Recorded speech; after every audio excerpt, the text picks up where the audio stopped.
More than 170 Venezuelan migrants arrived back in the Central American nation after being rounded up and deported by the U.S. on Saturday. They're part of hundreds of migrants who were first sent by the Trump administration to El Salvador and Guantanamo Bay. The Venezuelans were deported without legal hearings to determine their status. A U.S. District Court judge had ordered the Trump administration to temporarily stop the deportations over the weekend, but that order was ignored, and the White House on Monday said the judge had no authority to halt the flights. At a fundamental level, a district court judge has no authority to direct the national security operations of the executive branch.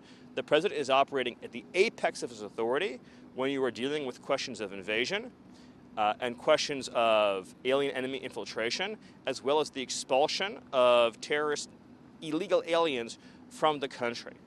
The U.S. insists the Venezuelan migrants were affiliated with criminal gangs, including Tren de Aragua. We checked the first group that were said to be from Tren de Aragua, and there was no one from Tren de Aragua, not one. We are going to check the legal situation of each one of them. Those without a record will go home, and we will take them, and we will take them with care. Venezuela called the transfers a vulgar kidnapping and denounced the operation. The Trump administration invoked the Alien Enemies Act of 1798 as the legal basis of their expulsions. It's a wartime law that's only been invoked 3 times in U.S. history. The administration went even further on Monday, questioning the difference between the judge's verbal and written orders to stop the expulsions.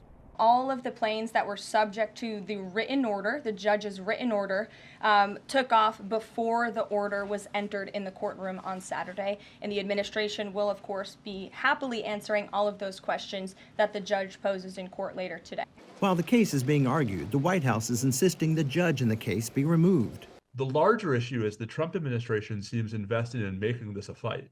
And that really does raise this huge question of what happens if the executive branch can get away with defying court orders.